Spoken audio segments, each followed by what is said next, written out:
And wait That's for what it, she's doing. wait for it. I hope they heard that. Now, hello! They can definitely hear me and they can hear you guys. So, welcome everyone to the Geek Battle Show here on the Extreme Improv Extremed YouTube channel. Be a pal and smash that subscribe button. Otherwise, I will be going backwards in time through my TARDIS and getting Black Adam to come and beat you all up. Now, our audience. Give us lots of thoughts and comments throughout the show. We're going to be having some fun and games, bit of improv-y kind of game showy games we're going to do. We are also going to be discussing, it's been a busy week in the world of geekiness and things I've actually seen this time. Now, on the show tonight, we have the expert panel made up of Capelthave. Say hello to the people, and if you have a geek fact, let it be known. Hail from the land of leopards, elephants, and crocodiles. It is Capital Dave, and my geek fact for today, if you have seen the finale of Game of Thrones, there's a dragon appearance in there, which they did only teased and they didn't give any info about it. I'm here to report that that dragon was indeed Vermithor, the Bronze Fury, the dragon of King Viserys. And the reason why Damon is usually going to the dragon is because it's currently, after Vhagar, is the biggest dragon in the current universe. So after Vhagar, that's the only dragon they can use to fight the Greens. So it's a good addition to their dragon arsenal. So yeah, that's why Damon is getting it. I genuinely didn't understand a lot of the words you said there. But, basically a dragon named Bob in the finale. Vaishur is fighting the Greens or something like this, I can't remember. Now, I'm going to give you a bonus point, Cap, because you seemed passionate about it. And passion is why we do this. Speaking about passion, the most passionate of us all, Marty, say hello to the people. Hi everybody, my geek fact for the week is Dave Cockrum, who was the artist on X-Men when it was revitalized.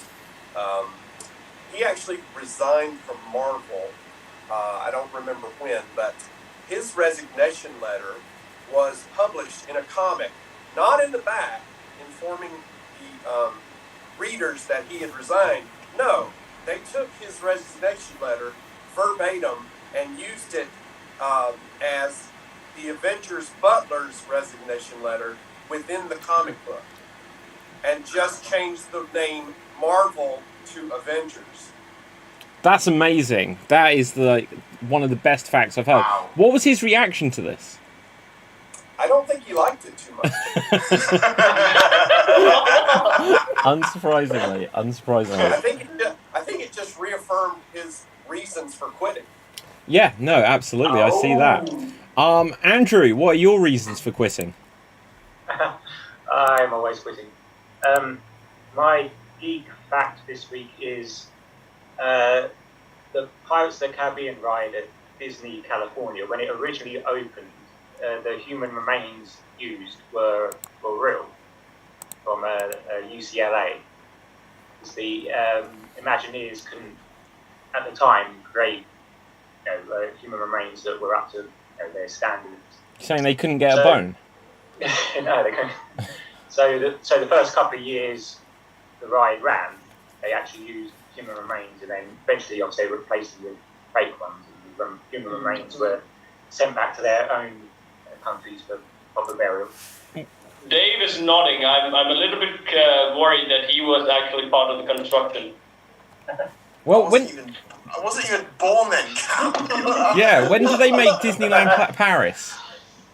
They finished that in 92, I think. Wow. That's amazing. Only 2 years.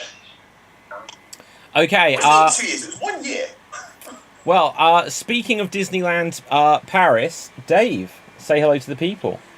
Hello to the people, I am Dave from Paris, France, not Disneyland Paris, France, Paris, France. My geek fact is short and sweet. Chris Chibnall is the worst thing to happen to Doctor Who. Fact. 8 points there, Dave. 8 points. 2, 3, 4, 5, 6, 7, 8. We're doing it. We all know Dave's going to win anyway. I'm just going to have to be a special... Chris Chinballs is the guy who's the showrunner of... Well, was the showrunner of Doctor Who. Okay, so for... Like, he did this... Is he related to Ben Sittler? Ben Siddle. Quite possibly. Quite possibly. No, okay, so does anyone remember the show Broadchurch? Or Marty, do you remember Grace Point? I watched Broadchurch. Right, so yeah, he did Broadchurch, which was great. You know, David Tennant in it. It was Jodie Whittaker was in it. You know, everything about it was great, and it's like he had done a couple of episodes of Doctor Who, and I'll be honest, when they said which ones that this guy had written, I was a bit like, oh, they weren't my favourites. And then he took over, and he just had, it's like he'd never seen the show. There was no sense of the canon, the backstory, 60 years almost of backstory, and he threw it all out the window and completely changed everything. Not for the better. And not for the better. Basically like the writers of Rings of Power. Well, yeah, like it seems a theme. Like I can't remember.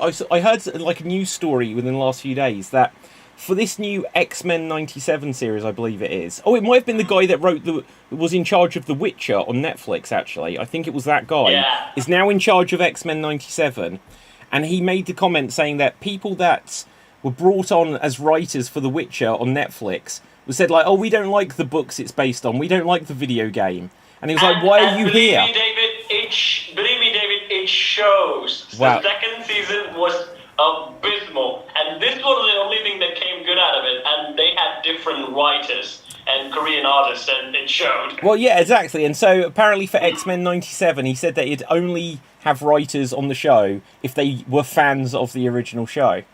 And I mean, that's why you have to go by, I would at least. I mean, like, if you don't like the project, how are you going to actually, make it good? Well, yeah, absolutely. And so with Doctor Who, Chris Chibnall, like, changed everything. Changed the backstory. Changed what the race of the Time Lords were. And it made it so terrible. Like, this is a spoiler if you haven't watched, like, the last 8 seasons of Doctor Who, so sorry, I'm going to give it. But I'm going to start now. the idea is that the whole Time Lord race, the ones that are the lords over time, even though they've been bad guys in the past, and that's fine, the whole premise of their race came around from some little girl that had got some powers so that she could regenerate. And then a woman found her and murdered her over and over again to steal the ability of regeneration. And so now the whole Time Lord backstory, everything about what this race of beings is, comes from like this repeated child murder. And it's like, what are you doing? Well, I had a conversation with someone about this yesterday. It's like break room banter. We were talking about it, and I asked him straight out, what are the Time Lords? He said, oh, they're just people who regenerate. I went, really? Is that what you think they are? They're not called the Regenerating Lords, they're called the Time Lords. Yeah, Lords of Time.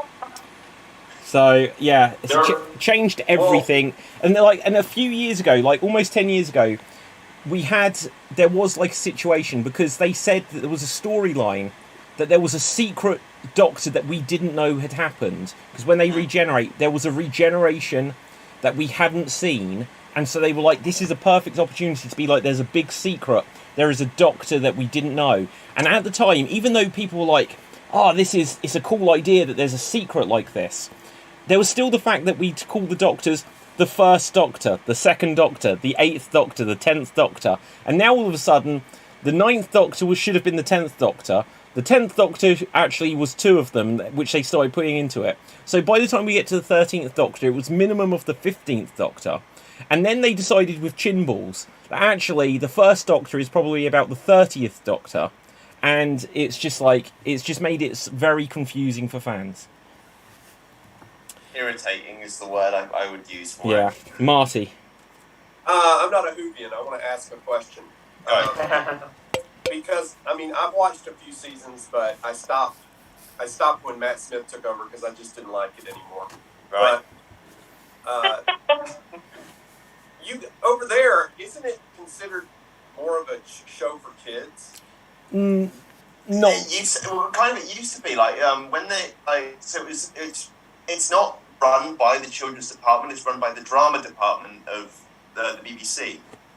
But to say it's a kids show is not it's kind of like a Mandela effect thing. People think, oh, it's the kids will hide behind the sofa so kids will watch it. No, that's not the case at all. It's a drama show. That didn't sound right to me because I've watched it and I'm like, I don't really think see this as a kids show. So kids can watch it, but it's not intended for children. To have these child murders sounds like a really bad one. I mean, not only story-wise, but if kids watch this show, they'll be like, no. Well, they didn't show it on screen specifically, but they showed the kid die the first time by falling and having an accident. But then it's just like, you see this kid chained to a bed, and it's like, well, we're just going to keep experimenting on you until I learn how to do this regeneration thing. Oh, so basically, it's like the mutant origins of Apocalypse. They found Apocalypse, and he was the first mutant. He had powers for some reason. For some reason, yeah, exactly. And this is the thing. For some reason, the last series that was on a year ago, there were so many mysteries in it. And by the end of it, they had answered none of them. And then they did this hour-and-a-half special, and they decided to address none of them. But did you see, though, in that episode, they did the exact same thing. They set up so many plot lines that went nowhere. Well, give me a couple, because I actually thought... Maybe it was just because I was expecting a lot of convoluted nonsense, and then it was a lot simpler. What plot lines did they set up? Okay, so for me it was like, okay, so we set up the... I'm replaying it in my head. I had a whole thing of notes, and I lost it. Don't worry. So, the traitor Dalek stuff. Yeah. I thought, okay, a traitor Dalek, that's interesting. Are there more of them? Is there a whole faction of them? Is there a rebellious group of them? No, it's just solved like that. They just destroy the traitor, and then that's it. That's never brought up again. It's never brought up again. The cyber planet that they have in above St. Petersburg. Oh my God, there's a whole planet of, that will convert millions of humans into Cybermen. Just dealt with like that. And also, was that like the thing that they said happened like 100 years ago? Yeah. And it has no effect on time whatsoever. But here's the thing, though. It's like, and this is the worst thing for me. Is like with the Dalek plot. It's like we're gonna put drills in a volcano and then destroy the Earth that way. But we already know when you destroy the Earth. It's in the 22nd century. If you do that, you stop your own history from happening. Well, yeah, exactly. Okay, Dave and everyone else. I'll clue you in on what the bigger issue is especially from the last series. Now, if you've seen the David Tennant stuff, one of the stories in that is that they suddenly say, oh, there are some random planets go missing. And it's like, how can whole planets go missing? And then eventually the Doctor comes up with this genius plan, and he brings these planets back, and he puts them back where they're meant to be in time and in space and everything. In the last season, they did something similar, where it's like there's this flux thing, there's this the black mist from Lost, basically flying through space and destroying whole worlds. And it does this to everywhere, basically, but the Earth. And at the end of the day, the Doctor saves the Earth, but then doesn't do anything to bring any other planet in the entire universe back, and then it's never mentioned. So literally every other place in the universe is gone, and that's that. Is it the great nothing from Neverending Story, or is it Thanos? Oh, I don't know, but it's just they just forgot.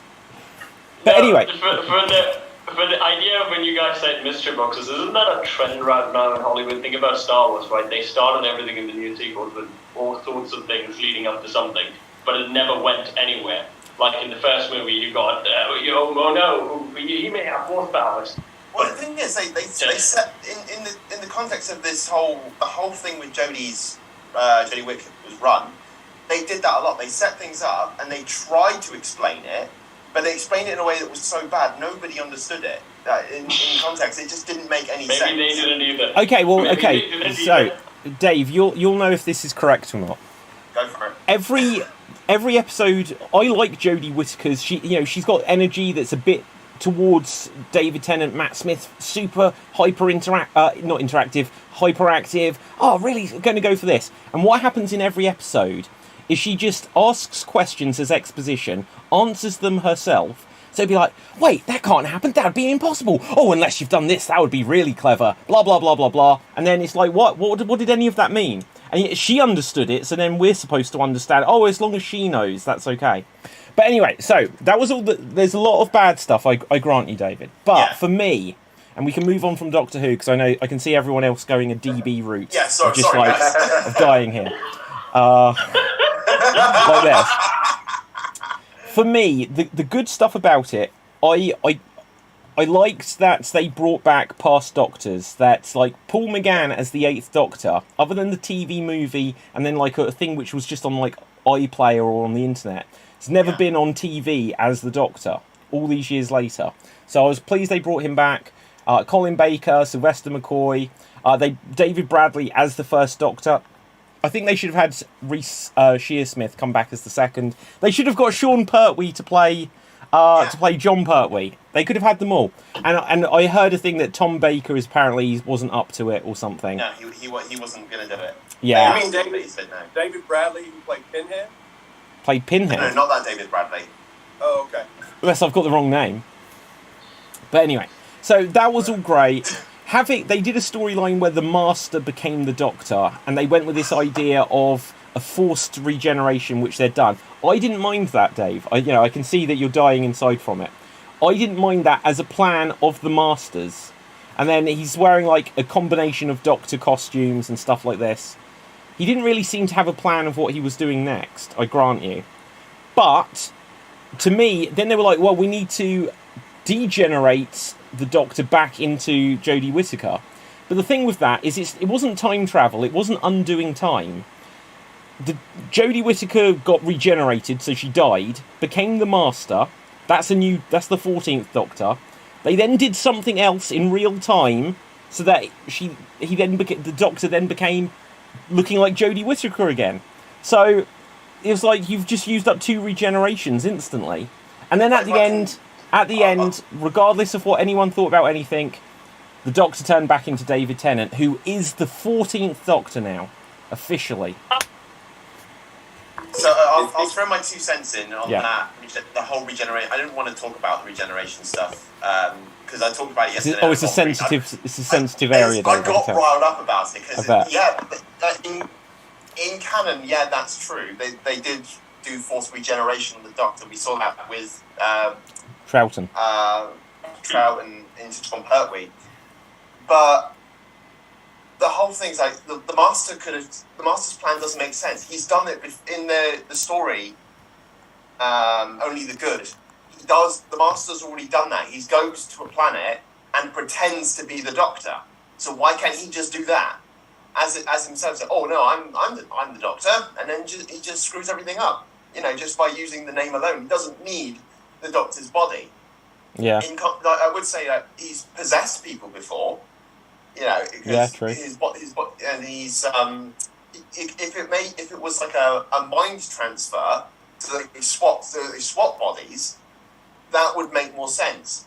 But forcing the Doctor to regenerate into him with his brain is like, but that's not how this works. I know. I do grant you that. Yeah, it was just a mind transfer. I think it would have been more interesting if we had. For me, though, it was a little bit like. Body is Jodie, but then have it be the other way around. Okay, there's a couple of things I can point to, like one, The Fly, where like he's going to like teleport and then he gets combined. But also, I'm going to bring it up here, guys. Sliders. There is an episode of Sliders where the main actor left the show, and on the beginning of the new season, they went with the idea that when they travelled from one dimension to another, he got like sort of combined and melded into the other version, and then like the original version wasn't the dominant version, and so based on that science fiction thing, in Sliders We Trust, I say that it's possible. Is it Sliders now rebooted? You're using Sliders for this. Your argument is invalid. Sliders is amazing. Anyway, who saw anything else this week? Isn't that rebooted Sliders? I thought I saw that. No, Quantum Leap is. Ah, yes, Quantum Leap, not Sliders. Which is second only to Sliders. No, okay. Okay, has anyone seen anything else? I've started watching the Peripheral on Amazon Prime. It's from the makers of Westworld. Oh, wow, that's going to be bad then. I bet the first season is good. I bet the first season is good, and after that... got Chloe Gray. Oh, yeah. Chloe Moretz. Yeah. No, she's good. Yeah, in it. I said I've only seen the first 2 episodes and then a new episode every Friday. It's like a VR thing, but it's actually I'm not very bad at explaining things. Wait, do you have to watch it in VR or can you watch it on television? No, in the show there's this thing she uses, and it's like London in like 70 years in the future, but it's not. It is actually in the future. It's not. I'm going to check this out. It's not. It's not like. It's not. I'm coming at you. I'm throwing my hand at the screen, David.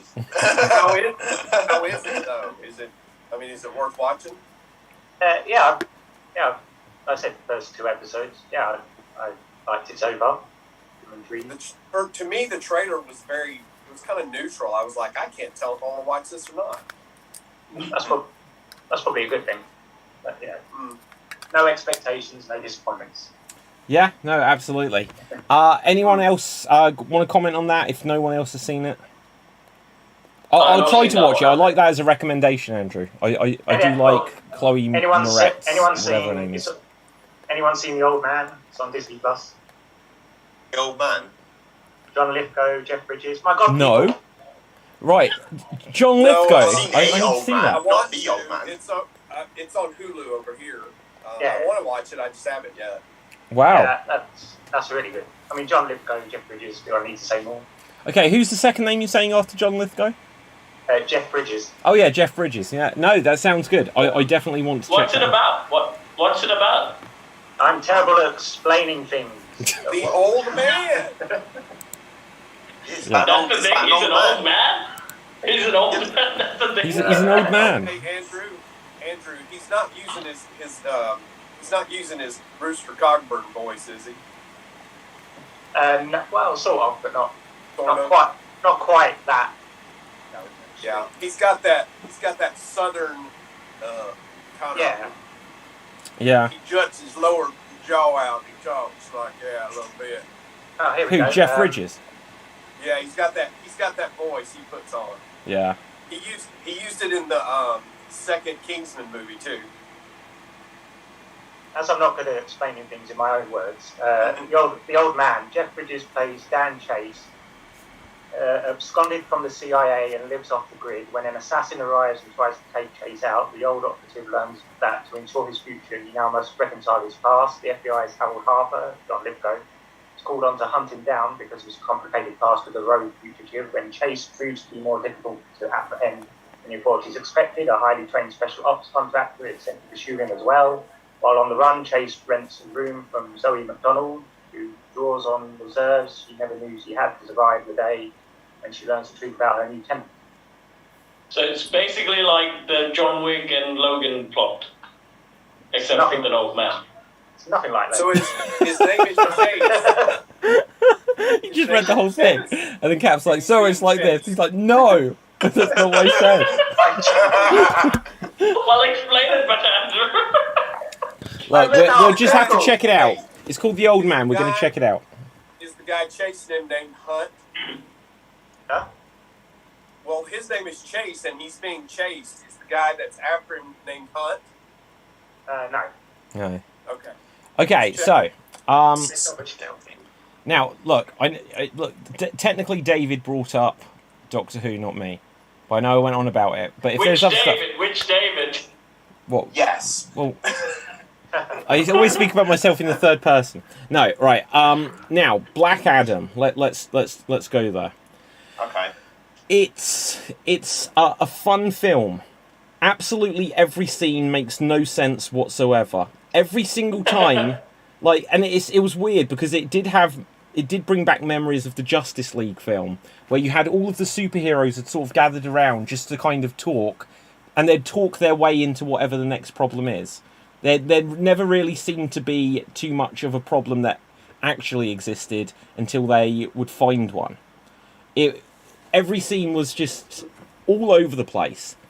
And here's my first question, and I know that you have to suspend disbelief and stuff like that. But Black Adam, because I didn't know the character, he was like from thousands of years ago. I didn't know the character, right? I know he's from Shazam, which I literally didn't know until I saw that film. But he's from thousands of years ago, and when he emerges and like he's just there and he's like beating people up and stuff like this, it's like, oh wow, this is going to be exciting. And then he gets like knocked down and the woman has to save him, and it's very much like in Thor or something like this. And then he wakes up and there's the kid who's really excited and he's laying on the kid's bed. And then he's like, hey, you know, can you come up with a catchphrase and stuff like that? And Black Adam's like, I need to come up with a catchphrase. I'm like, how come you can speak English? How do you know any of these things? There's nothing that explains how when we see you in the flashbacks, you're speaking in like some ancient language. And then you still... He has the wisdom of some god. So, I mean, Shazam has the wisdom of Solomon that makes him super smart. So, in that same sense, he had the power to learn a language that instantly. So makes no. How come the hell did they do this? Barriers broken, you know. So no, but no, what? Because by his powers. So this is one of the missing powers. The wisdom of Solomon's what Shazam has, but Black Adam has some other knowledge person to help him to perform battle strategies and learn quick things. That's how he explains their super smart abilities. So, in a way, you can't explain it with this power. I mean, he had the wisdom of that person, that god, or the hero of that Egyptian world, who could decipher that. So, but how come he was like... Hang on, have you seen it, Cap? No, I'm not. Oh, what are you talking about then? Right, okay, no. So anyway, it's like, this is the explanation, David, from this film I've never watched. No, but it's like, he was like, he's like, where is my home? What is this place? And so you're saying that the wisdom of Solomon, or whoever you said it was, right? It's like, you have the wisdom to understand the language, but we're not going to tell you anything else about the modern world whatsoever. Oh. You're going to walk through walls without using a door. You're going to look out and not understand what modern pieces of technology and anything is, but you can speak language. Now, I understand why they do it, but that didn't make sense. And then instantly the kid was like, hey, you need to be our superhero. And it was just like really lame. It was like, it was quite lame. And then Atom Smasher is the very worst. Like literally, I put Jai Courtney on a pedestal next to this guy. I don't know who played him. It was the most annoying character. So there's like all, and I don't know who wrote this script. I did enjoy it though. Keep that in mind. But they're like Black Adam's like stood like in the middle of the town square and they're going to fight him. And then like Hawkman or wherever he is and Dr. Fate and they're all walking along. And then there's Atom Smasher with a bucket of chicken just casually eating. And there's and Doctor Strange, not Strange, Dr. Fate is like, put that away and makes it vanish. And it's like, why was it like? Who thought this was like an appropriate thing? Is this character that much of a moron? Is he that much of a moron? I mean, I've only seen Atom Smasher on Justice League cartoons. I mean, he didn't play any major role, so I have no idea what he does. No. God, Martin DC doesn't know how to do humor. No. Well, no, look, The Rock does. The Rock has got a lot of humour in this, but it's just like this was first draft, and they put in loads of things that just didn't really add up. It's like, it's when you watch a film and you're like, that's kind of just for plot convenience. I wouldn't do that if I were in their shoes. I wouldn't believe someone would ever actually do that. Was every scene. And also, like, now I know Shazam came out and there was a trailer for there's a new Shazam film coming out, but clearly The Rock was like, I don't want to be a spin-off from that. He's like, I want to be Black Adam and I want this to be the main DC character from now on. And it's literally like he just decided that, and I don't blame him. But in the whole film, they're like, we need you to get to say the word Shazam. And like, are they not going to explain that there is literally another superhero in this world called Shazam? Because they didn't make any connection other than it was the same guy that said the power thing. If they were smart, they would explain it. Like they did not. They could have a moment where he says Shazam, oh, you're just like this guy, and he just punches him. Yeah. No, I'm nothing like him. Yeah. Okay, Marty. I did read somewhere where it said that The Rock said. The Rock says, "Know your role." No, he said that he and Zachary Levi will never fight, and so to that I say, what's the point? His character is alluded to in the movie Shazam, and it's kind of alluded to the fact that one day these two will meet and they will have to fight. Why does The Rock not want to fight him? I don't know. Because his ego can only take so much up of the screen. Because I get what he's trying to do. He's trying to become the Iron Man for DC. Yes, in a way. I agree with that. He wants to fight somebody else. So again, he's open to the idea of fighting Superman. He's open to the idea of fighting Superman, but not Shazam. Maybe because he's not seeing Shazam as that level of a hero to put him. But again, I completely agree, Cap. What's the point? Because Superman is weak to magic, so obviously Black Adam would win. No, I don't think they'll play that angle. So the current owners of DC, who are actually really fond of Henry Cavill Superman, he wants to lead the thing with Superman as the idea hero. So I think Rock would. This is a weird thing. Rock had a thing in his contract that says that he will not lose a fight. So that's the thing that really exists. In a film, Rock cannot lose a fight. Wow, that's okay. the thing that it is in contract. I have a theory about this, but Marty, you go first. You've been waiting. Yeah, I'm like, that's just so. Screw that, man. Because I mean, DC just continue. I mean, with a couple of exceptions, DC just continues to demonstrate that they don't know a goddamn thing about any of these characters. And they don't want to tell a good story. Like if The Rock says, "Well, I don't want to lose a fight," well, they're like, "Okay, that's fine." What about story? Come on, everybody loses. Well, no, he did lose fights in this. He didn't win every fight by a long shot. Okay, here's the thing. So you know how Shazam was a kid, and then he becomes like whatever the dude is in the fake muscle suit, right? Yeah. So they show that they tease through this that there is a kid in the past that. You know, he'll turn back into, but then it's like, no, he was the father of this kid. And they literally they shit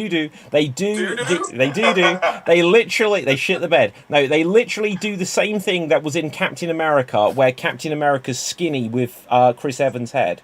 So that, here's the thing, wait for it. So The Rock's head on the skinny body is still more in shape than I will ever be in my life. It's like they got Roman Reigns, if you get the idea. So instead of being The Rock, it's like, well, I'll go down a size. He was still really in shape. But to be honest, I hate the fact that they pulled that card because that's like one of the biggest ways to defeat Black Adam. If you make him say Shazam again, he will turn back into a 1,000-year-old human, so he would die. Yeah. He can't stay alive after he says Shazam. Oh, that's an interesting thought as well. Okay, but listen to this. I have a slight conspiracy theory for why what's happened here. Now, it's said that I believe Henry Cavill and The Rock have the same agent or management and stuff like this, and they're both obviously they're big like gym goers, so maybe they're like good pals in real life. But I can't remember the exact. Sorry. The Rock keeps saying, "Oh, me and Henry are buddies." Yeah. Pals. I have another slight theory on this though. If you remember, about a year ago, or maybe it was less than that, they said that they're not going to have Henry Cavill come back as Superman, and they're going to do a new Superman film, and they might still be doing this, I don't know, because there's different Batman and stuff. But they said they're going to have a black actor play Superman. Now, The Rock, he's half black, half Samoan, and he might have looked at, well, hang on, like, Black Adam is basically Black Superman. You're going to undermine me. I think he was like, there can only be one Black Superman, and that's me playing Black Adam, is what I think happened. No. That's my conspiracy theory. I think he was like, no, bring back the old guy. No. So here's the thing, though. The Rock actually, the idea of The Rock being with Black Adam kind of started off as a fan. Like 15 years ago. After like, I think probably the Black Adam character was getting framed by Shazam, actually people wanted The Rock to play it. That's how he actually got the interest, and he kind of, it has been his passion project ever since. But the thing with Henry Cavill... No, but my point, hang on, Cap, but the point is, 15 years ago, they would have never said, you know, for like perhaps the wrong reasons, they would have never said that, even though he's like the right build and everything, they'd never say he could be Superman. And then suddenly, a few months ago, he would have been the right casting type for Superman, and he was probably what the hell? I would say that would not work, because here's the thing. Zack Snyder actually contacted Will Smith to make him the next Superman, but Will Smith turned it down. He said, wow, I did not know that. Yeah, Will Smith turned it down, saying why? Because he just did the West movie, the cowboy movie. And he thought the film failed because traditionally the series was two white guys. So he felt like, and this is the answer that he gave them. He said, I liked don't want Wild to play Wild West. another.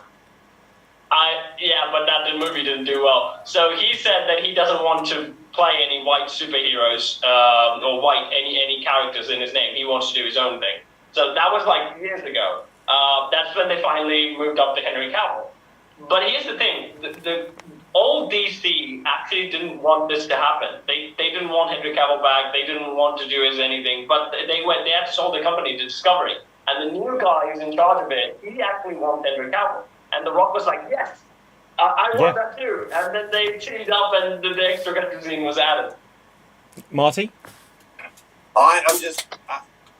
Before all this, The Rock never bothered me. I mean, his movies they're meh at best, most of them. But his ego, it just seems out of check on this. Yeah. He's like, I got Henry back, and I'm going to be the center of the new DC, and blah, blah, blah. And In Rock we trust. It's just We bullshit. trust. And we do it for The Rock. It's just more of the same DC bullshit. Yeah. So even with the Michael B. Jordan Superman, is that still going ahead, or is that done now? It's rumored. One of the executives, to be finished. Yeah, that one of the executives did say that, but the thing is that they're not still sure that one saying that he's going to be the Zod's son, so it's going to be a different Kryptonian, and some say no, that's not the case. They're actually doing Clark Kent thing. Yeah. So I mean, again, this is unsure of what they're going to do, but because of the current people in charge and The Rock and the film being a success, they actually want to go with Henry Cavill, so I'm not going to show what happens to Michael B. Jordan. I think they can genuinely do both. Like, conspiracy theory, like I said, if I was The Rock, I'd be like, why didn't you just cast me as Superman if you were going to do that? And so then that's why I think they were like, no, if there's going to be, like, let's not step on my toes as Black Adam here. I don't think Rock would definitely never be accepting the role as Superman, though, at least at this point. But here's the thing, like, Michael B. Jordan, if they've got Robert Pattinson Batman, and they've got Batflick Batman, and there might even be another one. If they want to do like a different version of Superman, try it. You can have multiple things. It's like we're saying about Doctor Who. I would be happy if they made a Paul McGann Doctor Who series at the same time as they're making the David Tennant one. I'd be happy if they would, make It's called Big Finish. Look, if I can't see it, I can't believe it. Right, so I can't just listen to audio. But anyway, so I think they can do multiple versions. But I think like with the Black Adam thing is like most of the things I heard is like the most safest movie there is. There is no technically any sort of risk taking. It's just a fun movie that you can go watch. It does do all the superhero stuff that you would expect from a superhero movie, but nothing means anything. It's just as a movie. Yeah. And yes, I get the disappointment because like even I was thinking that so the Shazam movie was an experiment. It didn't have a lot of budget. They just did it as an experiment. It did well, and The Rock entered Black Adam. I assumed that in the third movie they were going to meet and they were going to have a fight. And probably along the DC fixes itself, and Black Adam joins the Lex Luthor's intergang. Something like that would happen. But like that's definitely not going to happen. So the one I'm assuming is that Rock and Shazam are going to meet, and Rock is going to become the mentor for the Shazam kids. This is what I'm actually thinking. That's basically what's going to happen. But the problem is that without Black Adam being an antagonist, I don't think they have much of a threat on DC at the moment. Again, the Snyder Cut is abandoned. People don't care about that anymore. They can bring in Darkseid at any point. I would say Darkseid wouldn't sell anymore because, again, I would say it's even though they became first, Justice League was the one that did the Mad Titan and everything. But because of Thanos, it's going to be a second-hand Thanos. And I would rather have Black Adam be the main antagonist, like an opposite Superman, that with magic and everything, where he can actually be a problem to. I would be okay with that. If I can throw a spanner in the works there, Cap, there are multiple heroes on Earth in DC Universe who have beaten Black Adam and can beat Black Adam. Such as? I don't know the character enough. Who's beaten him? Well, the likes of Shazam. Oh, okay. Even Batman has beaten Black Adam.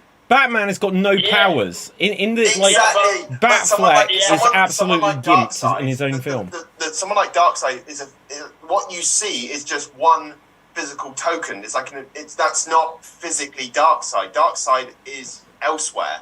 The real Darkseid is like in another universe. What we're seeing. But Dave, do you think is not the real they are thing, going so- to go? But Dave, do you think they will actually go that deep, or do they will just do another Thanos? What are your expectations from DC actually? Well, they've done the animated story with the Darkseid War, in which Darkseid wins.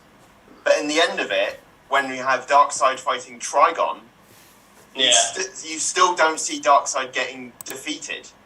Yes, they win, but they destroy the physical embodiment of Darkseid, but he's still not dead. Okay, what's your thoughts? Because like the thing is that it's come out in the last day or so is that James Gunn and some other dude are now going to be the Kevin Feige or whatever of DC and lead this 10-year plan. Now, I'll say it again, if I hadn't seen the Suicide Squad and Peacemaker, Peacewalker, I can't remember what it's called. Peacemaker. I would have been excited by John this. Cena is John Cena with a gun. Yeah, but I just worry because even. I didn't get to the end of Peacekeeper. What's it called? Peacemaker. I swear on my life I'm not doing this on purpose. Peacemaker. Right. I saw a clip of it, which I assume is the last episode, where it showed the Justice League turned up. It's a few months old now, so spoilers. But actual Jason Momoa and Ezra Miller were there, and then shadowy CGI Superman and Wonder Woman were there. Maybe they weren't CGI, but it wasn't them.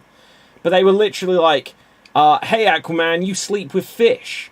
And it's like, why would you take someone that was in $1 billion movie and actually commit to screen something that's just going to make him, like, just make that rumour so much worse, and now it's immortalised?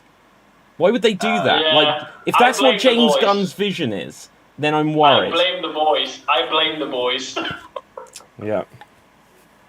But in a way, I would say I blame the boys as well, because I think that maybe they're why they're getting actually a little bit more goofier, because they've been, boys is basically making fun of superhero genres already, and they're like, oh, we'll make fun of it too. And everyone's kind of going their goofy side. Yeah, Marty, you were saying. Well, I'm like, if this was James Gunn from like the first or second Guardians movie, I would be a little more hopeful. But we've got the James Gunn that made the Suicide Squad and Peacemaker, and I'm serious about this. I'm dead serious. This is not a joke. I want someone to, and you can make fun of me if you want, I want someone to please tell me what's wrong with me, because I do not, there's all these things out there like Peacemaker, like Suicide Squad, that the world just, oh, this is the greatest thing I've ever seen in my life. And I'm like, what the hell did I watch then? Exactly the same on that, Marty. I'm exactly the same. I'll say this, okay? I just want to know what is so... Peacemaker was fine, but was it like the greatest thing ever? People were like, this is the greatest thing that's ever been made.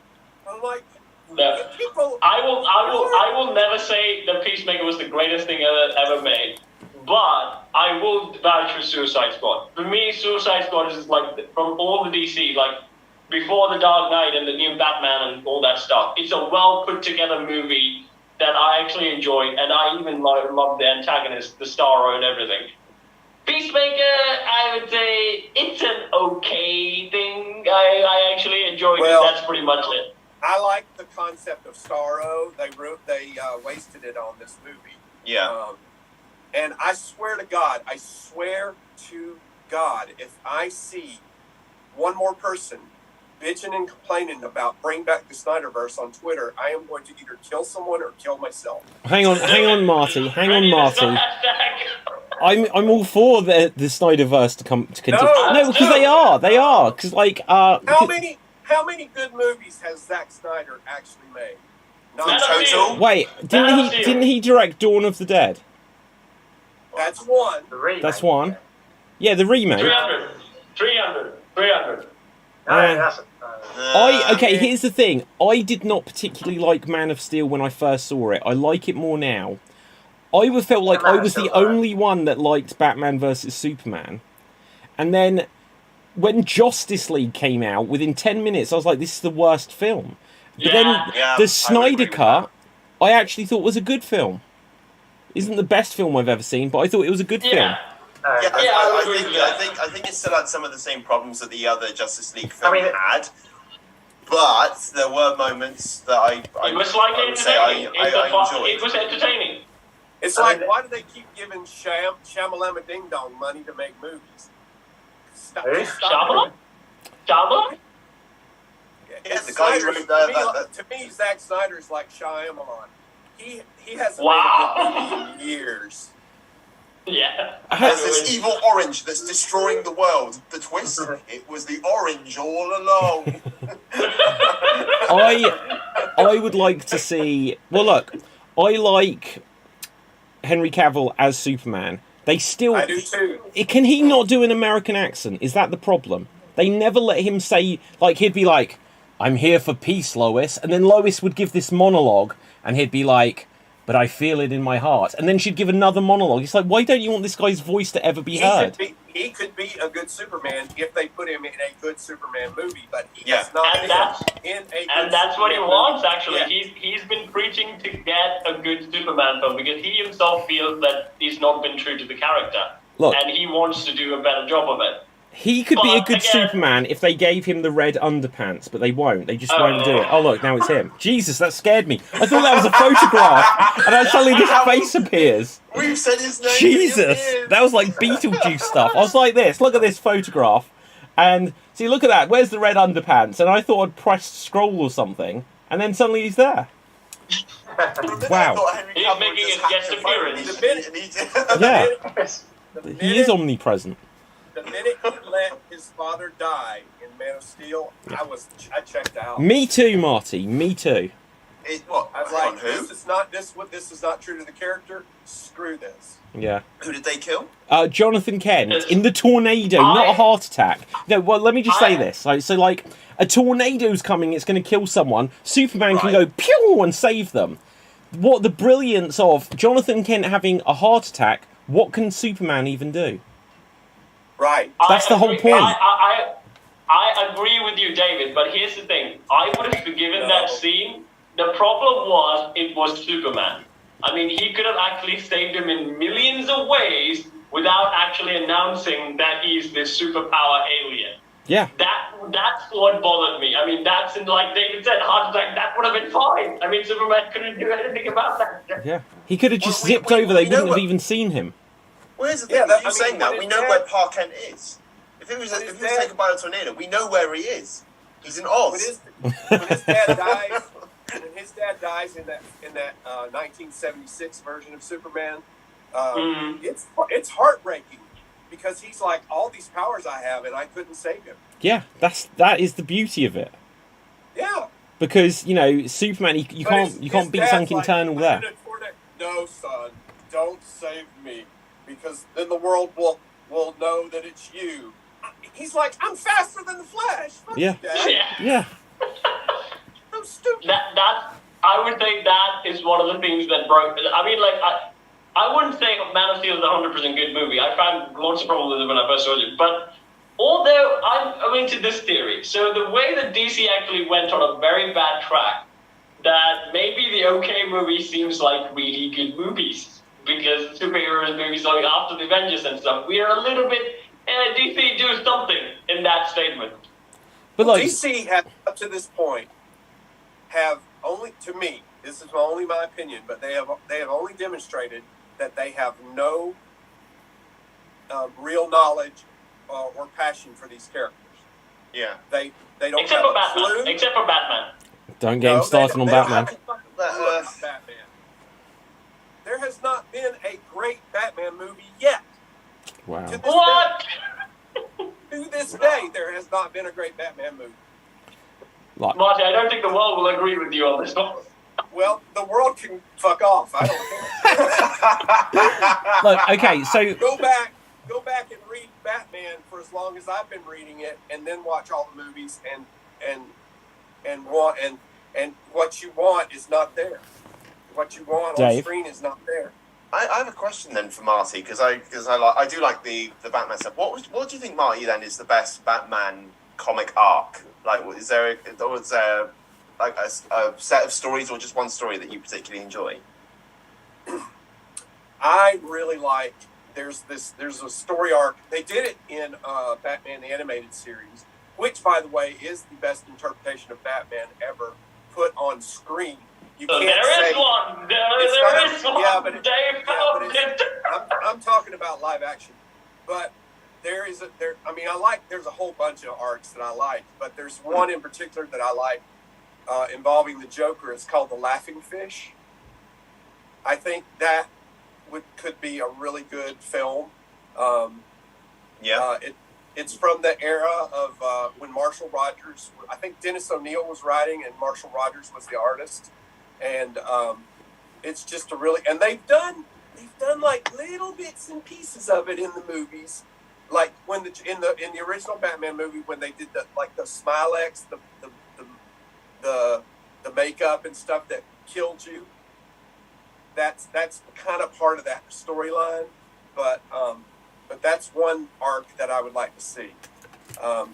Pattinson's come the closest to depicting Batman as a detective. Yeah, that's true. I would say as well, Marty, that if Pattinson did a good Batman or Bruce Wayne in his early days, because he's not shown himself as the charismatic philanthropist. Yeah. He's still dealing with the trauma of his parents and sort of dealing with the life, trying to find that balance between being Batman and being Bruce Wayne. Yeah, I kind of liked that movie. I just think there was a lot of these superhero movies, it had a villain problem. They don't know how to deal with these villains. No. Yeah, it's the interesting thing, between Marvel and DC, it's been my opinion or observation or whatever, that for the most part, and maybe it's changed slightly now, but all of the villains in the Marvel films were kind of forgettable. But for me, DC has a much better lineup of villains, to the point that Joker is just as iconic as Batman, and Lex Luthor is this big threat and stuff like this, and then all of them, Two-Face, the Penguin, the Riddler, these characters, but then when it was there's a new Marvel film coming out, and it's who's the villain? Gore. What's Gore mean? No one knows who any of the Marvel villains are. The only two that broke that mold were Loki and then Thanos. It's still the case that all of the Marvel villains on the shows, the shows too, or the films, they're completely forgettable. They're meaningless. Oh, but I agree with you. Okay, so let me tell you this about Black Adam. Slight spoiler here. So you know how in all of these, it's not a bad spoiler. You know how in all of these films when you get the villain and then he has an army just so that other people have things to fight. Yeah. There is an army of skeletons appear at the end of Black Adam, and Mummy, it's the Mummy too again. Well, wait for it. None of the superheroes actually fight them at all. It is just, and it's almost a good point, but there is the woman and her kid, and then her brother or someone. They fight them off with a steel pipe and that, and they whoop these skeletons' butts. Honestly, it's wait, so these didn't require superheroes to defeat at all. Not a single superhero helped. Where did the skeletons come from? Okay, so when the bad guy in Black Adam, they were oh, what do we do? And it's Steppenwolf was their answer, because he just turns into this thing with horns. And so as he's fighting Black Adam, everyone who has horns is not Steppenwolf, David. No, but they were just it's Steppenwolf again. It was bad CGI like the first Steppenwolf. And then just suddenly somewhere else, they were oh, what do we do with these human characters? Because whilst all of the superheroes are fighting Steppenwolf Mark II, all of the human characters were just twiddling their thumbs. They were here's a skeleton, and they were they didn't even run away. They were bring it on, and they just killed them. they hammered them. Yeah, think about what is the weakest thing in the world for you to fight? A skeleton. A skeleton, yeah. A person in a wheelchair. Oh. You can't make it deadly, but I don't think the way they did it, I think how David described. Can I just say that? I will say this. when I watched the thing with Steppenwolf, do you know what the CGI on him reminded me of? Azog the Defiler from The Hobbit. Go on. Who? Azog the Defiler from The Hobbit. Where have I heard that? Where have I heard that? Which, the first or second one? Because the first one really looked like Liam Neeson. Both. Yeah, Azog. Remind me of Azog again. I heard that. Azog's the orc commander in The Hobbit. There is this thing about... Yes. Even though he's supposed to be dead. We need to find something that Andrew wants to talk about, because he's been very quiet. But it's the quiet ones you have to watch, Marty. CGI villains that all look alike, or look like... shit. You know, they look like shit from a video game. I'm like, what is the deal? And they, you know, like, at least Thanos was motion captured from Josh Brolin. You know, Darkseid, I've seen some of the scenes with Darkseid. He looks like a video game character, and some dude just talked into a voice modulator. Well, look, to be fair, to finish off Darkseid... I worked hard on that voice, Marty. Yeah, no, to finish off Darkseid, that was a film that they had all the shots, but they didn't have any of the CGI for that. So you can understand that one, they was like, well, we'll do something. But yeah, I agree, Darkseid doesn't look... I don't understand. Yeah. I don't even understand. Like, even with Steppenwolf, right? I've seen the Justice League animated series. He appears on the first one episode, and he dies on the first episode. So when they announced that Steppenwolf's going to be the big bad guy, it's like there was giving comic reasons why he did all that, and I was like, yeah, but I've seen the cartoon. He's nothing. Why is he in the Justice League big movie? Andrew? Yeah. There's a lot to unpack there. I'll give my thoughts on DC and Marvel. Short form. I'm just really not understanding you here, Andrew. No, I'm joking.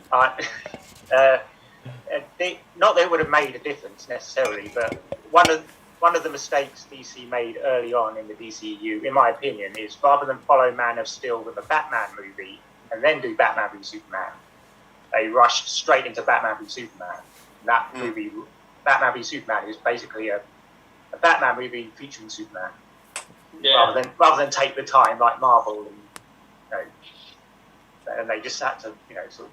And the thing with Andrew, I think they felt like they could get away with it, and they almost did, because that movie bombed critically, but it still made money.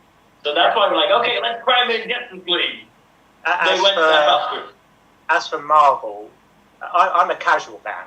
I'm not like Marty. I haven't read a lot. Might have read a couple of Batman comics when I was a kid, but the thing about Marvel is, as a casual fan, Iron Man in 2008 to Endgame, even as a casual fan, you can follow, and I like being introduced to new characters. I went to the Guardians of the Galaxy not knowing any of those characters or any of that, and enjoyed it. Post Endgame, my issue is, especially now with these Disney Plus shows. So, for example, when I saw Doctor Strange in the Multiverse of Madness, if it hadn't been for the fact that I had seen WandaVision, I would have sat there going, "What have I missed?" That's the problem with Marvel at the moment for me. Post Endgame is rough territory. It really is. It really is. No, absolutely. Like, you need, because otherwise Wanda was a hero. Now she's the main villain. Yeah, and it's got stuff about children that you never saw.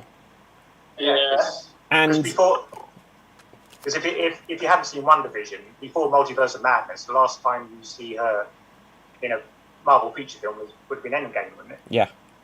Well, see, in the comics, she and that they did base part of this on this comic run. In the comics, she gets possessed by a demon called Cthon. And Mephisto. And no, Mephisto was not part of this. No. Mephisto. But they did. I was at the end of the movie. I thought, they're going to reveal that she's possessed by Cthon, but they didn't. And so I'm like, well, that could have been an excuse to bring her back later as a hero. That she was possessed. Here is the thing.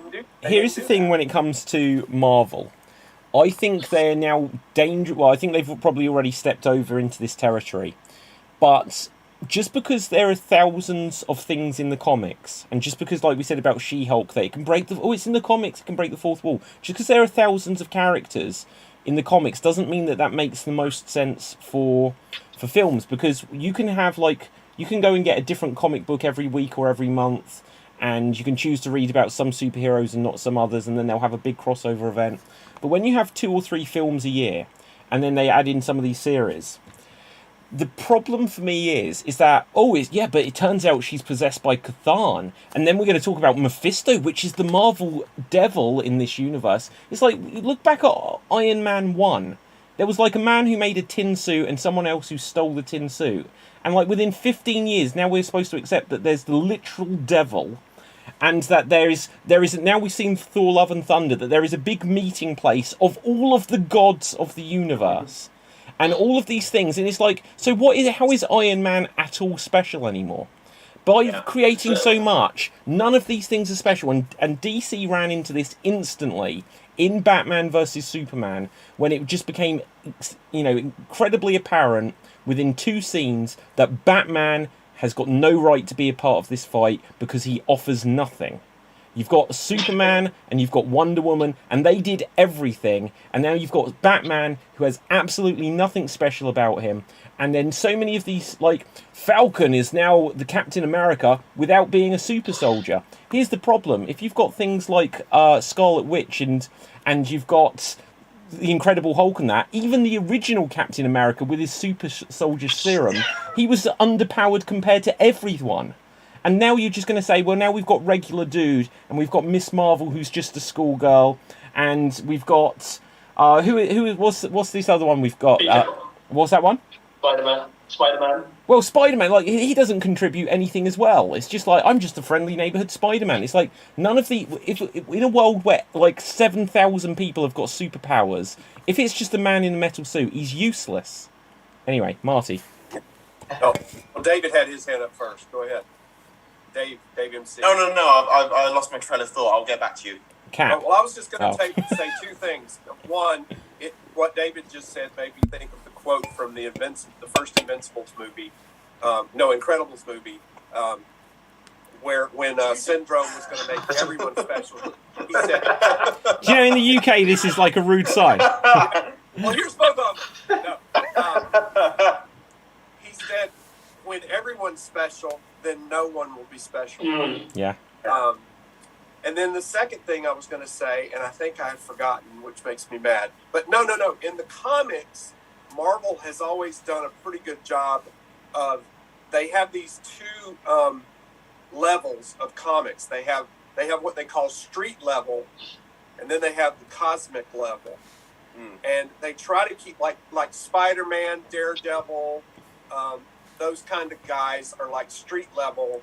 They fight local crime, local villains, things like that. And then you've got your Thors and your Iron Mans and everybody else that runs out into the universe. And every once in a while, like Spider-Man does end up in the comics, he does end up in space fighting Thanos. But all throughout the book, he's like, I don't know what the hell I'm doing here, man. I'm just your friendly neighborhood Spider-Man. So I do ever since I feel like before Endgame they did a good job of organizing all that, but after Endgame they are really losing the plot. Cap, we'll come to you in just 1 second. And something I just want to quickly add on to that. One of the things that I've noticed post Endgame as well, and this even literally kind of started in Endgame, when you had someone coming up to say, hey, Professor Hulk, can we take a photo, selfie and stuff like this? And they're going down the idea that everyone... And, we'd seen that people were dressed up in Thor masks in the first Spider-Man film, stuff like that. But now it's literally like the superhero things, they've got merchandise.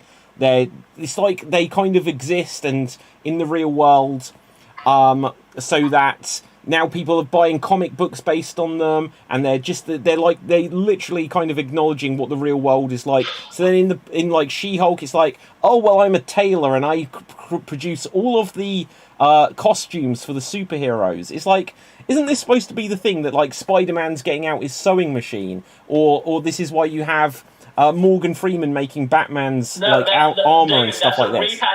But literally now it's just it's a commercial business. They're saying that superhero stuff is just a commercial business now. Anyway, Cap.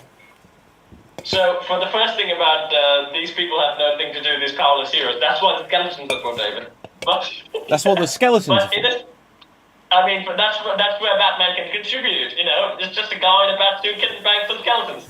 Anyways, but yeah. But the thing is, again, Dave MCU, I think when we were actually talking about comics in a private chat, and he was explaining how the Deadpool actually killed the Marvel Universe. And when he was pointing out how he killed them, and I was like, how did he do that? But that's not possible. And then Dave's like, Cap, you have to understand this. The comic book characters, they're incredibly stupid sometimes. You're just going to have to go with them. And at that time, I was like, okay, comic book, I'm okay. Yeah, you said that. Did I? Doesn't sound like me. That doesn't sound like me. It's truly not intelligent. If you're going to use someone, if you're going to make a lie about something that they said to back up your plan, you shouldn't probably have them here. but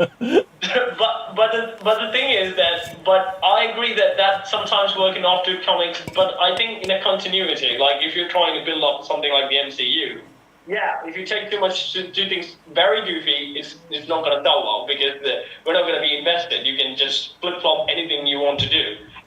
But for that, again, thing with the Batman, but I would say it can still work.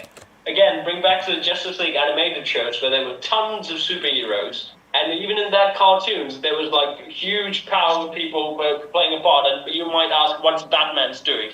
Well, Batman's mainly doing the managing thing. To say the glorified manager is an extreme point, but the thing is that even with powerful beings like Superman, Wonder Woman, and all that, Batman knew that there are very super people that can capable of taking them out. Like Lex Luthor, for example, even though Superman is extremely powerful, he knows where to take off Superman.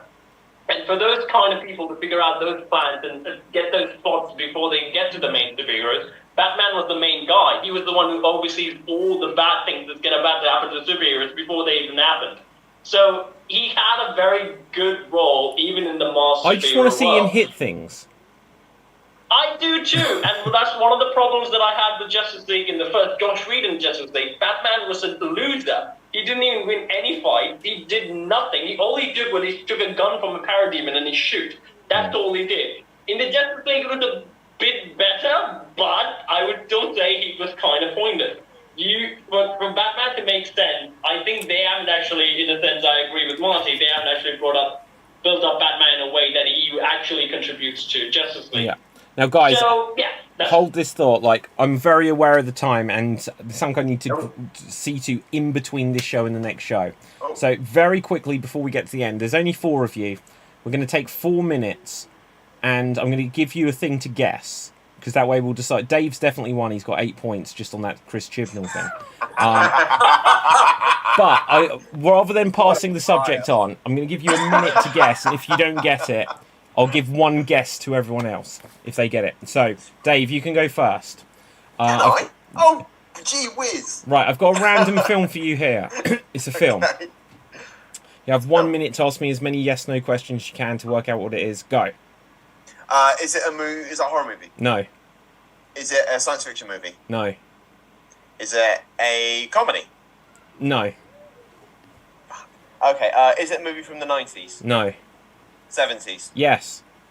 Movie in the 70s. Crikey. Is it a cartoon? No. Is it any form of animated movie? No. Right. Bloody hell. Why? I'm good at getting points, but I suck at these games. 20 seconds left. Is it based on a book? No. No. Okay. Is there a famous actor in it? Yes. Is the actor male? Yes. Right. Is 10 seconds. Is this a real movie? Yes. You asked me that the other day. I don't quite understand the question. Right, okay, so you didn't get it. Now, I'm not going to pass it on. Based on this, whoever... Dave, you didn't get it, I'm afraid. Whoever gets closest with your prediction, I will give the point to. So, Capelthave, take a wild guess based on what you've heard. What film do you think it is? Highlander? Highlander? Marty, what's your guess? The Godfather. Okay. Andrew, what do you think? Jaws. Okay, I'm going to say Capelthave gets the point. It was Superman the movie, and yours was the most power-based one there. Okay. Yeah. Okay. Superman the it's not science fiction? No, it's a superhero film. It's or comic book, and that literally, even is it based on a book? I'm like, if I said a book, it's a comic book. So for clarity, I'll distinct those as two different things. Okay. Right, but okay, Andrew, you go next. I've got a film for you, and let's see. Okay, ready and go. Is it a superhero movie? No. Science fiction? Yeah, but not only. Comedy? No. Sci-fi horror? Yeah, that's where we'd go with it. Science fiction horror.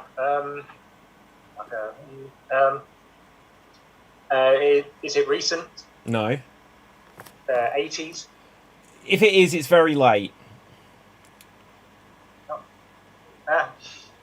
Late 80s. Or early 90s, I'm not sure. Don't have time to look at it. Sci-fi horror. Is it 20 seconds left. based on a book? Yes. Oh, I can go. Films based on it. Is it? Bugger me. Not right now. I don't know. My brain's gone. And that is time. Okay, Dave, what do you think it is? I'm going to say Jurassic Park. Okay. Cap. Predator. Okay. Marty. Event Horizon. Ooh, who do I give it to here? I think Jurassic Park, Predator, Event Horizon. God, it's close between these three. I think the closest I'm going to give it to is Marty there. And I don't know if I can 100% justify why. But it was the Lawnmower Man. The Lawnmower Man. So, just because Event Horizon, it's a bit more futuristic. I don't know. Right, anyway. Cap, you will go next. Let's find a film for you. Okay, I've got one. And your time starts now. Is it a superhero movie? No. Is it a fantasy genre? Fantasy, kind of, yeah. Maybe not strictly. Does it take place in the real world? Yes and no. I don't know. It's fictional. Is it an 80s film? No. Is it a 90s film? No. Is it a 2000 film? If it is, it's very late. So it's after 2010? Or maybe just before 2010. I don't know. Why are you asking me all these questions? Is it an animated movie? No. Does it have talking animals? Kind of. Is it Narnia? No. Is the main protagonist the dude? Are they what? Is the main protagonist a dude? A dude? Yes and no. There's more than one. In a sense, no. But yes. Do they have any special powers? Yes. Is it magic related? Maybe, but that is time. Right, okay. Damn it! Andrew, to be honest, I don't know. I suddenly realised I don't remember these films. Right, Andrew, what do you think it is? Okay. One of the Harry Potters. Okay. Marty, what do you think it is? Is it Howard the Duck? Okay, Dave, what do you think it is? I veto myself from this one. Okay, Andrew gets the point then. You said one of the Harry Potters, it was Twilight. So, that's a series of books with magical-ish powers. They're a wolf, they talk. So, does that count? Anyway, Marty, you will go last. Okay, and here you go. Superhero? No. Action? Yes? Sci-fi? Yeah, I think so.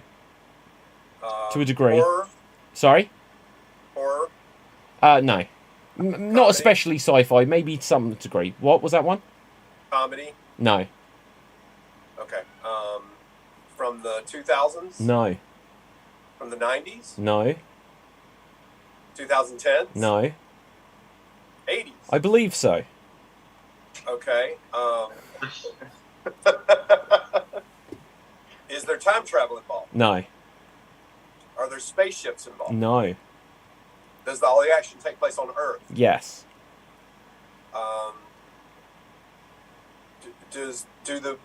Is the main protagonist male? Yes. Is there a team of people? I don't think so. I've not seen it. Oh shit. Okay, that is time. That is time. Right, I've seen it so long ago, but I don't think so. Right, okay, Dave, what do you think it is? I'm going to take a stab and just say The Terminator. Okay. Andrew, what do you think it is? Rambo. Okay. Cap, what do you think it is? What's the movie that Sylvester Stallone did with Wesley Snipes? I forgot the name Demolition of it. Man. Yeah, Demolition Man. Oh, gosh. Okay, these... Tank Girl. I tell you what, all of them, I can see how we came to all of them. Again, I think... I'm not going to give it to Demolition Man, although there is a justification for it. Terminator I won't give it to. I'll give it to Andrew because it was Mad Max. And Rambo, he's a dude just going out, and so he's not a robot, he's not... It is in the future, so... But a different kind of future to Demolition Man with the 3 seashells. Right, that will do. So, Andrew, I'm going to say you're the Geek of the Week because it would have been you other than the fact I gave Dave points that for nothing, basically. So I'm going to make the executive decision that Andrew, you should win there. Right, so well done, Andrew. Now, I hardly said shit. Well, there you go. Now, exactly, you didn't say a word the whole episode. But when it came to the points, look, there was a lot of stuff to go through this week. It was Doctor Who. We eventually got onto Marvel, but this is one of the least Marvel-centric episodes we've ever done. And we didn't even talk about House of the Dragon, and it just finished. Thank God. No, okay, right. Only because I haven't seen it. But I am going to watch... Well, let's find out what we're going to see or do or whatever. Let's hear some recommendations. Marty, where can the people find you? You can find me on Instagram at @WhatWoulJesusGlue, here on Extreme Improv, and gosh, I don't really have any recommendations. I think the recent horror movie Barbarian just hit HBO Max, so I think I'm going to watch that in the next couple of days. And I've heard that it's real scary. I want to give it a shot. Okay, Dave. You can catch me here on Geek Battle and Extreme Improv when I can. My recommendation, get yourselves a copy of the Big Finish app, which Big Finish is tied to the BBC. It has a lot of Doctor Who audio stuff. Yeah, I know you hate it, David. But I don't hate it. So the story I listened to recently was Only the Good, with the War Master, Derek Jacobi, playing the War Master. There's a great story in that called The Sky Man. It's a great story, some great writing, some great acting. Go check it out. Okay, look, just for clarity, I don't hate Big Finish. One, I just like... If I've got to listen to the story, I don't want to have to visualise things. That's a problem. Also, when I was at drama school, there was... I won't say the name, but one of the teachers or directors I had was involved in some way with Big Finish, and he was a complete dickhead. And so I was just like, God, you're involved in Doctor Who. This should mean that I like you. But you're just some complete scumbag that literally everyone hated. Now... Anyway, Cap, where can the people find you? Well, you can catch me on the Slam Jam show because I already have the poster on praising John Cena. Well, you can find me on Sorties where I sing, I dance, I throw myself in a bucket, and I work with puppets. And you should catch me doing some Scooby-Doo short where I'll actually recommend you Scooby-Doo selections for Halloween. And I actually recommend a scary Scooby-Doo video. You should go check that out. And my recommendation here for today, just watch House of the Dragon. It's just finished. It's a well put together series and one of the great series that I actually watched this year. It's so good, and yeah, if you had a problem with Ring to Power, then you can watch House of the Dragon. It's a really good fantasy series. Okay, Andrew? You can find me at the Cockpit Theatre on November the 1st for Extreme Improv Live. David will be there. Even Dave will be there. Cap and Marty won't be there. They better be. My recommendation is The Old Man on Disney Plus. John Lithgow and Jeffrey Boots. It's really good. Okay, my name is David Pstansky. You can find me on Facebook, Instagram, and Twitter on David Pstansky. You can also go to extremes.tv and find lots of good stuff. And with that, from me, from everyone else,